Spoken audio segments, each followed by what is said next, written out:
That sounds good to me. Perfect. Right there. Test, test, test. Test. Sure. Okay, count us down, Scott. How do I say your last name? Megan? Carol, like a Christmas carol. Megan Carroll. Okay, I don't want to get it wrong because I did Jennifer Jacks. I did it Jen wrong. Jakes. Jakes. And that's just like, okay.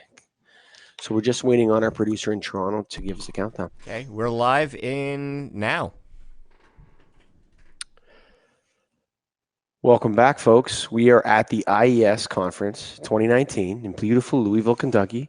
This is our, seventh live stream show here, Greg? I think I've lost track, but somewhere in that range. It's been a lot, man. And, I hope it hasn't been too much for all you listeners out there and watchers on the YouTube channels. And it's Saturday and you're sitting around watching the Get a Grip on Lighting guys.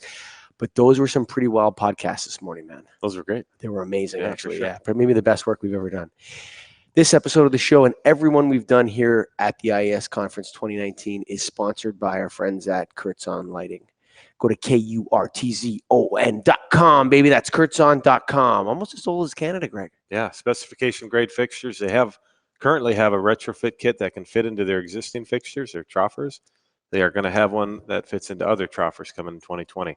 So be on the lookout for innovative product from them that not only fits their unique fixtures, but everyone else's too.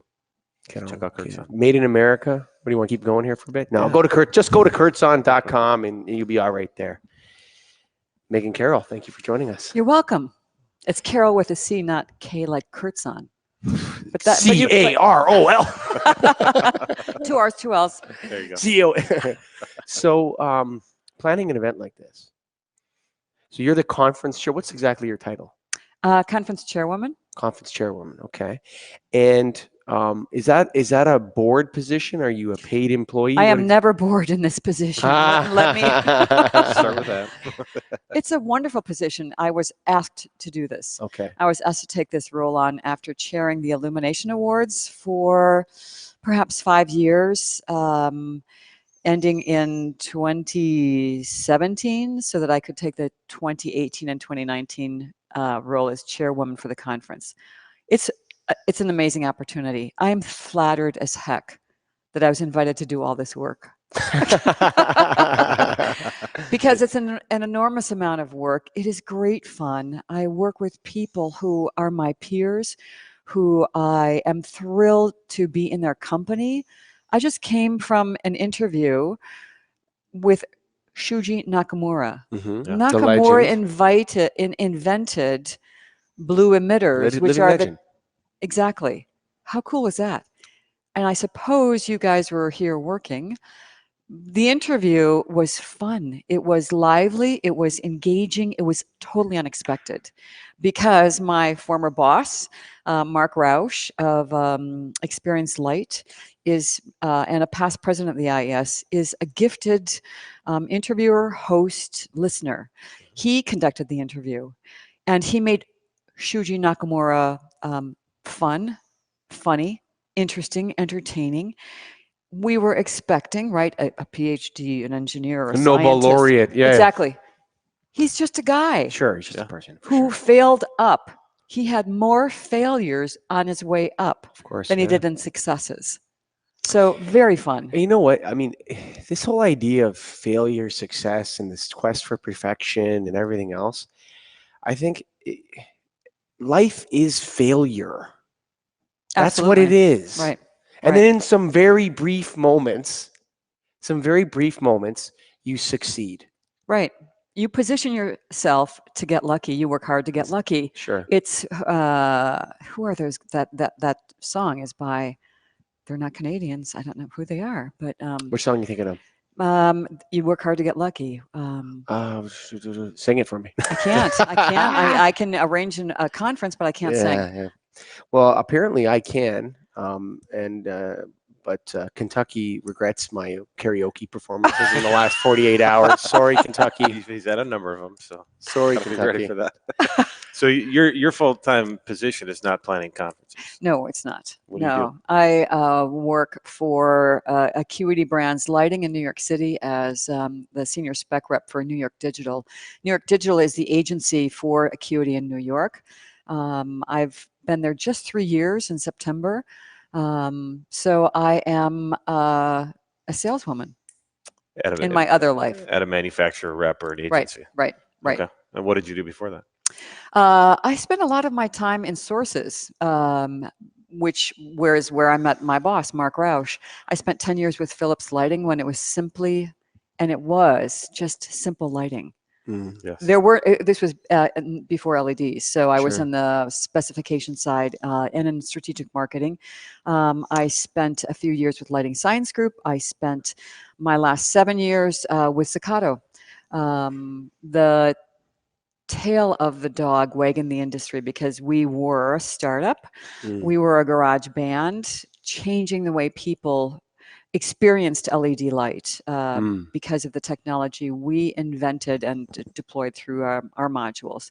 But again, that all goes back to Shuji and today and being part of this industry and failing up. I'd mm, been laid off 3 times in my career. mm.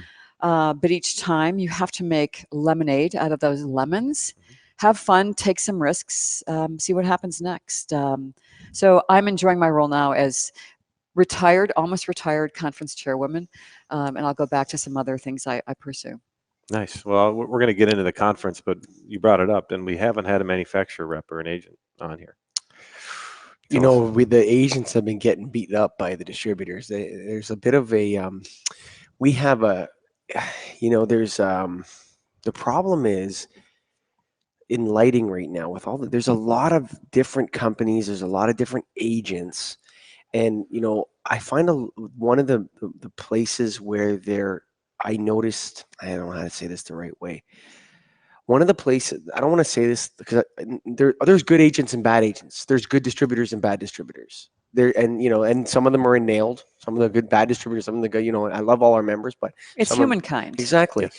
But I find with the agents, you get the most of I get a lot of bad interactions with agents. And you're a distributor in your other Yeah, life. my other life. Yeah, I find there's just so many examples of where, and when you call up a rep agency for me, like I actually sell light bulbs every day.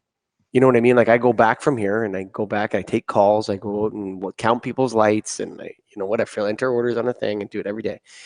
And I'll get a call from I'll be like, oh, one of my friends is like, is the VP of the company. He's like, oh yeah, I know our agent in Toronto is this guy.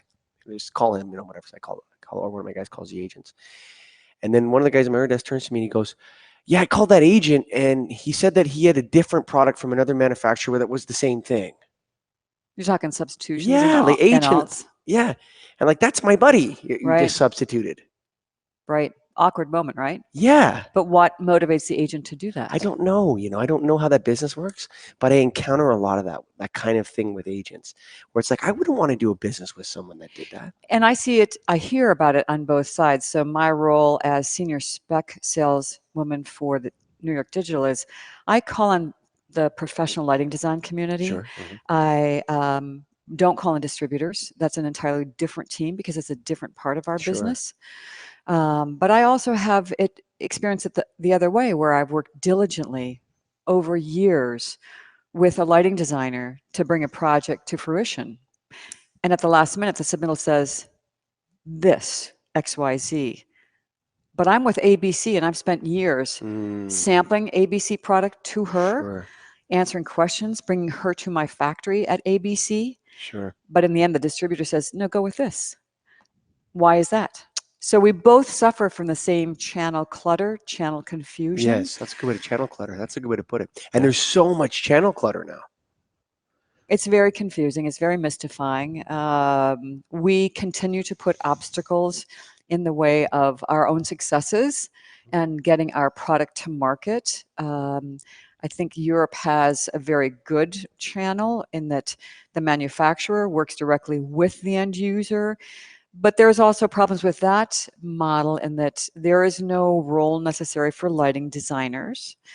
The manufacturer does not have everything from exit signs to under cabinet Sure. lighting That's what a to distributor does. right. So that's what your role is, Yeah. to represent a broad array of sources and solutions for the lighting contractor or the lighting designer. And we need to continue to find a better way to work together. So in the situation you portrayed, perhaps it's because there was miscommunication between Your agent and the manufacturer you were talking to, what's going on in their world that is, instead of having them on parallel paths, they're Or they're diverging. repping too many lines. That's the other thing too. Like some of these agents that they have, I can't keep, like it's hard for me to figure out. I'm a lighting guy, but some of these agencies, the fixtures are really complicated. Like repping fixture lines there's so many, and you're talking not only function, form, but also aesthetic appeal and artistic style, along with all the other things in lighting. And you see some of them that have 15 different, 16, 20 companies that Well, I represent. think to that there is so many, but there also isn't. At the same time, a lot of it's been commoditized. A lot of the fixtures are the same. LED tubes. How many different styles can you make? And every single manufacturer you're going to deal with as a manufacturer rep has that offering. So there's crossover all over the place. And that's where it comes, where the distributors and the agents, representatives need to have better, clearer communication, because I can educate you on why my E panel or my S panel are going to perform more efficiently. I can inform why those are suitable for a clean room, because we've taken out some of the pollutants that are typically in the phosphors or the plastic coating on that E panel. But if we don't have that communication, you're not going to know what's different and why, or what is the best product for that particular application. So channel clutter, it's only gotten more confusing, but we've also risked the role of distributors in all of this, because distributors are now adding more value to their services, because you have to be able to educate your consumers, and your consumers are your GCs, your ECs, and all of those people as well. So we all need to play together and sit at the same table. I think the fun. I just when you said channel clutter and a couple other things occurred to me in the project side. We never used to do projects. How did you make your We used to just sell boxes of light bulbs to people when they burned out. boring? Well, that's what we A did. lot more fun now. Yeah, it's fun now. But the agents and the distributors are like, when it's a project, does the agent need a distributor? I don't think so, really. The agent can sell to anybody they want, right? Do they have to? Maybe they have to sell to a distributor or something like that. But it's like the project business was a new thing to emerge with rebates and all this sort of stuff. And distributors and agents are both going after it. And maybe that's why there's some tension between that channel. That could be, but in New York City or in North America, in the U.S., agents don't buy projects; they support the projects. They support the lighting designers on their project. The project goes out to bid through the GC, the EC, and their subs, and that's when it goes through distribution. So we may work a little bit differently, and agents are independent. Each can have their own business model.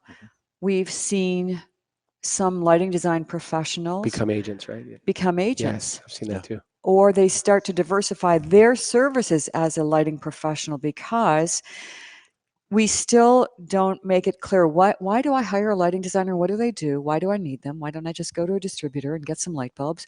Because you might buy the wrong light bulb for the application. What did you know that you need a UV sleeve on that, or did Sure, you know yeah. you need it to be shatterproof? Or sure. oh, it's a museum. You really want high color rendering, and you Sure. want to reduce Low UV, glare and yeah. all of those Yeah, things. sure. So lighting designers diversify their services. They may become a consultant now for product development. They may become a consultant now for the marketing of a product. So the industry is very elastic, allows us to reinvent, but it's still congested with lots of clutter, lots of challenges, but it's fun. So running an event like this, how many people are here? About 600 people, which is quite surprising. Is that a lot or low? It's a lot. And to me, it looks like Yeah. a big lighting event. Good. It is. It's become a much bigger lighting event than it has been in the past. We were concerned following the conference last year in Boston that Louisville would be underserved. People, what's in Louisville? Why do I want to come here besides bourbon, baseball, horses? But the lighting conference, the IES, is now delivering more content in more forms, more modes of learning, more engaging. And so we were all blown away that the conference attendance today was on par with Boston last year. And I have to put that back on the staff of the IES, because they're getting information out. They have increased their electronic learning content. So that might be webinars, that might be condensing this volume of book. Can you see this? Yeah, sure. From that down to an app on a phone. Yeah, Ready Reference app is a really cool tool. It's phenomenal. Yeah. The impressions, 100,000 impressions last year. And those are just unique impressions, people going in to look and pick and check. So IES has really become today's zip car, right? Yeah. You can take it for a spin. You can put it back if you don't want it. You can take it out for another spin the next day. We're not your parents' Oldsmobile anymore. When we first encountered the IES from the podcasting perspective, Tom Butters came on the show in episode 11, so a long time ago, 2 years ago or something like that, and we named the episode IES Relevance. And it came out and was posted on an Innocent Report. It was put out, and Tom called me on the phone screaming and yelling at, "What the hell are you doing?" And he listened to it, and it wasn't question mark. It wasn't thing. It was just relevance. As a statement. Yes. And, we talked about education. We talked about, the IES getting, leaving a vacuum in the industry and not moving quickly enough to answer the LED questions. But you know what?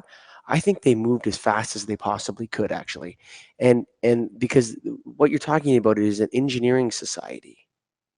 They're not going to say something they don't know for sure, or not, like there isn't a technical memorandum in the research. All this stuff takes time. And I think what you're seeing now is people have had enough of kind of the BS that's out there. And there's like, who's in charge here? Oh, yeah, there's that thing called the IES. We forgot about those guys. We're the lighting authority. Yeah, Right. for and sure. it does take time, whether you're talking about LM80 testing, Sure. which means you need 50,000 hours to claim 300,000 hours of lamp life. So we're busting on fake research. Yes, exactly. We want real research. So we can't turn around an RP or a document within a month of some claim coming out. We need the time to do research. We need the time to have interviews, Sure. do poll testing, whatever it takes to validate For sure. the studies. And institutions and governments need you guys to Huge. be at the table. Right. Like Detroit's a perfect example. You know what I'm saying? Like they need the IES members to be at the table saying, "Hello, no, we're the lighting authority." Exactly. Oh, that guy says it's going to last forever. No. I'm not going to give you any promises that, let's talk about this and make sure you do the right thing. And I think, I think you're starting to see that Tom's work as the educational chair. Tim really brought in a new vision. This event is really good. Thank you. Like those demo rooms, I haven't seen. I'm going to see How cool is that? I haven't seen the glare one yet. We're shutting this thing down at 2:13 because apparently we have to be there at Right. thing, or you're not in. Right. That color thing was amazing. You went to the TM30 room. Yes. Where you can experience color. So TM30 is a metric that measures fidelity, glare, and vividness of color. And it's a hard thing to teach. So what better way than to be in it than Sure. to get it? It's not complicated, but I would say that it's elegant. Is that the way, you know what I The mean? TM30 room? Yes. That's wonderful. I love your turn of phrase on that. Yeah. I haven't yet been in it. I've been a little busy behind Just the a scenes, touch? behind the curtains. Kind of running the show. But I thought it was very important to bring immersive experiences to our members here today, because we were not delivering on content and information in the last decade or so. But today there's so many different ways to learn, and we weren't adapting quickly enough. My favorite is podcast, but I could be biased. See, exactly. So the IES through Tom Butters and Brian and Brianne and Zoe and Patricia McGillicuddy are delivering different modes of experiences and learning, whether it's webinars, the conferences, immersive experiences, paper lectures. But then you get to crowd the stage and talk to Shuji Nakamura, because we just had a conversation. It wasn't a lecture. Lectures are good, but they're not enough, and they're not the best way to learn for all of us. So I like to mix it up. I like to bring people together. I like to make connections and foster growth and community, and understand why is there this channel clutter, and how do we work through that by understanding each other's jobs and by Sure. stepping into your shoes for And getting to now and know then. people. Like, how many people have come in here and said, you know what, I really love doing, why do you love doing it? The people in this industry are so great. And I just love working with them. Everybody says that. Isn't that cool? It really is. I don't think we would have had that experience if we were insurance actuarials. Right. I don't think. Don't pick on them. Watch it.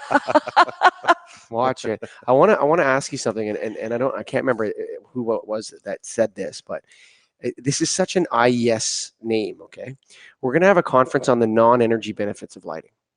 It's like we want to talk about something other than saving energy in the lighting world. You know, it's like, and when you come here, it's like, yes, we know LEDs are efficient. Okay, good. Right. Okay, good. Check out that color room, folks. Come to the if you what did you say they were? Immersive experience. Immersive experiences. Like that is worth the price of admission all day long. Or if you're an owner of a company and you got your lighting guy, that is Right. super amazing. The other experience rooms include glare. We're going- So you understand why distributors and specifiers together make the best approach to solving lighting problems, because in some markets, glare is good. In some markets, in some applications, you don't want glare. You need the right application. You need the right tool. And we Glare want is security sometimes. right. Glare can be Like good. a prison yard. Can be disabling glare Prison yard, right? Right, The lights are right. shined right so they go right in your for eyes. a good reason. Yeah. Yellow sodium in the parking lot of the Quick Marts, right? With bad music. That's the way you kept the teenagers out. So it depends on what the application is. What do you want to light? What do you want to highlight? But you can learn those things here through experiences. Yes. Networking, jumping in the TM30 room, coming to the Illumination Awards Gala Mhm. and seeing the rock stars. Do you know at the Illumination Awards Gala, we had designers from the Ukraine, from Russia, and from Japan come here to Louisville, Kentucky to accept their awards. That's awesome. That's pretty cool. That's huge. Absolutely. Yeah, there's something really valuable, I think, about being at a conference too. We talk about the different ways you can learn, and like you guys said about those experience or immersion rooms. Is that the right term? Immersive Immersive experiences. experience. Write it down, man. You got it. You wrote it. You just can't do that online. You can't do it any other way. You need to actually be here and be in it. Right. So I think that's unique. And you brought up the location too. We've done some conference with our association, Nailed, and I'm starting to find that location doesn't really matter. Exactly. And Yeah. that's what we found here. Yeah. It's because we're delivering better content, better experiences, networking, and community. And the other thing we learned Thursday with How many our times can you go to Vegas too? I mean, Oh, oh Goodness, God. Vegas. done. Yeah. Yeah. Sorry The to interrupt, emerging but- professionals, 70% of them said they want more FaceTime with their peers. Yeah. They want more FaceTime learning. And here we all thought it was all about working remote, working from home, coming into work, if there is work, in your PJs and your flip-flops. Right. Today's emerging professionals are looking for more human interaction. No I'm stunned. generation has been more horribly labeled than the millennials. Yeah. It's very true. Like what, robbing them of their individuality. Right. Like saying distributors are all bad, Yeah. right? See? Yeah. Or agents or whatever. Yeah. Right. But it's so tragic the way that, that people, I don't know why it is that now we're like, it's the epoch of labels. Yes. Yes. And so we're busting down those labels. Bust Like them I down. said, we're not your father's Oldsmobile anymore. This conference is a whole new zip car. It's a fun ride. It is fun. We enjoyed the award deal or the progress report. That was fun. Right? Get a hand on. I can't believe the work that must have gone into that. And it's It's that's like all full-blown- volunteer work. That is volunteer work. I can't. Full-blown productions, like I know. movie clips and taping. It was Yeah. Right. awesome. It was great. And leading up to that, though, there is the vetting of products, reading of Yeah. submittals. Oh man. Then they also fact check the data, because sometimes manufacturers overclaim. Oh, really? They might Come on. overclaim. Come on. So those How dare you, Megan? volunteers fact check everything. So there is no alternative fact. There is one set of facts, and they make Mm. sure through the progress report that those are the facts, Jack. That's right. So I'm in my 42 years, I've had a lot of bad experiences with volunteerism. Just all over the place. I don't know what it comes down to, whether it's bad leadership or people are committing and they're too busy and they shouldn't commit, you know what I mean, or whatever, Right, and they right. don't do it. And, just with my experience with Nailed on the board, the volunteer board of Nailed, when I was on it, there was a lot of like, oh God, is this over? I'm just going to this. Yes, I vote yes. You know what I mean? And that kind of stuff. The IES is the exception to that. Your volunteerism with the IES? Yes. Like, I think volunteerism is the worst thing. I hate it. Whenever I get into a situation where there's a volunteer stuff and I'm not in charge, I'm out. That's kind of my opinion on. The only place I've ever seen it function incredibly well is at the IES. Thank you. I'm going to take that as a thank you because I think we're all agents of change. And I have to think that maybe your volunteerism has been associated with Tom Butters. Tom, because and he was yeah, one of your icons, your leaders up there. Sure. I don't know. But we build with consensus where we can and listen to others and make it collaborative. And believe me, I wouldn't be doing this amount of work if it wasn't fun. And if I wasn't being listened to, if I didn't have an effect, if I can't have an effect on change, I'm not going to be here. I told Greg for sure she gets paid to do it. That's what we said before he came in. We thought. Yeah. No, I get a complimentary room. Wow. Well, thank you very much, Megan. And I got a bottle of bourbon. So I'm Well, that good. works. I'm good. Oh, all you you know what? The only problem with Louisville, there's only one problem with Louisville. And I can't figure out which bourbon's the best. I know, right? Oh, man. We're not done yet. But Other night. my last act is about 4:15, and then I'm out of here. So I'm having a cocktail. There you go. Join me at the bar. We will. All right. Folks, if you're listening out there, we thank you. The most important person is you, the listener and the watcher of the Get a Grip on Lighting podcast, and also these live streams from the IES conference. Of course, go to kurtzon.com. That's KURTZON.com, baby. Kurtzon Lighting, specification grade. Thank you, Megan Carroll. Thank you. That was fun. Thank you. It was fun.